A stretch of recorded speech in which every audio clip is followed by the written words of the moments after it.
change the world, start off by making your bed. If you make your bed every morning, you will have accomplished the first task of the day. It will give you a small sense of pride, and it will encourage you to do another task, and another, and another. And by the end of the day, that one task completed will have turned into many tasks completed. Making your bed will also reinforce the fact that the little things in life matter. If you can't do the little things right, you'll never be able to do the big things right. And if by chance you have a miserable day, you will come home to a bed that is made, that you made. And a made bed gives you encouragement that tomorrow will be better. To pass SEAL training, there are a series of long swims that must be completed. One is the night swim.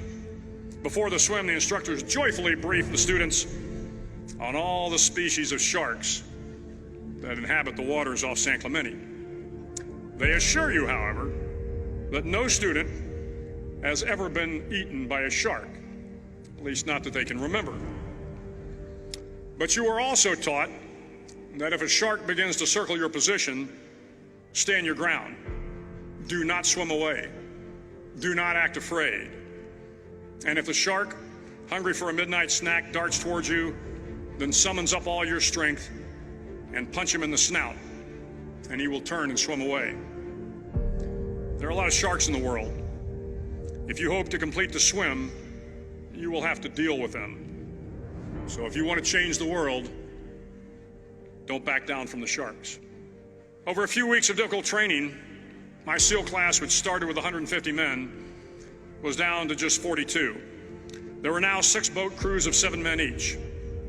I was in the boat with the tall guys, but the best boat crew we had was made up of the little guys, the Munchkin crew, we called them. No one was over 5'5".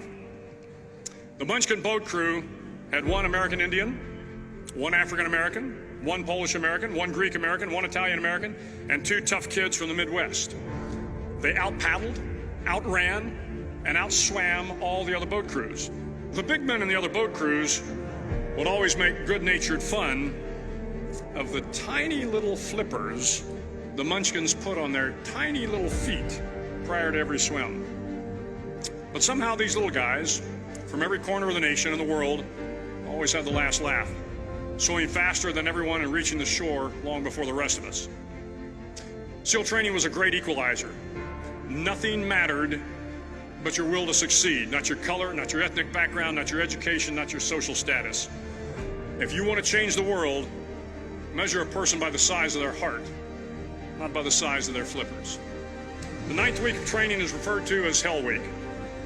It is 6 days of no sleep, constant physical and mental harassment, and 1 special day at the Mud Flats. The Mud Flats are an area between San Diego and Tijuana where the water runs off and creates the Tijuana Sloughs, a swampy patch of terrain where the mud will engulf you. It is on Wednesday of Hell Week that you paddle down to the Mud Flats and spend the next 15 hours trying to survive the freezing cold, the howling wind, and the incessant pressure to quit from the instructors. As the sun began to set that Wednesday evening, my training class, having committed some egregious infraction of the rules, was ordered into the mud. The mud consumed each man till there was nothing visible but our heads. The instructors told us we could leave the mud if only 5 men would quit. Only 5 men, just 5 men, and we could get out of the oppressive cold. Looking around the mud flat, it was apparent that some students were about to give up. It was still over 8 hours till the sun came up. 8 more hours of bone-chilling cold. The chattering teeth and the shivering moans of the trainees were so loud, it was hard to hear anything. And then one voice began to echo through the night. One voice raised in song. The song was terribly out of tune, but sung with great enthusiasm. One voice became 2, and 2 became 3, and before long, everyone in the class was singing.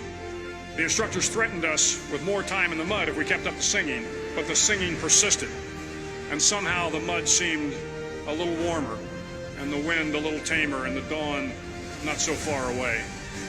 If I have learned anything in my time traveling the world, it is the power of hope. The power of one person, a Washington, a Lincoln, King, Mandela, and even a young girl from Pakistan, Malala. One person can change the world by giving people hope. So if you want to change the world, start each day with a task completed. Find someone to help you through life. Respect everyone. Know that life is not fair and that you will fail often. But if you take some risks, step up when the times are the toughest, face down the bullies, lift up the downtrodden, and never, ever give up. If you do these things, the next generation and the generations that follow will live in a world far better than the one we have today. And what started here will indeed have changed the world for the better.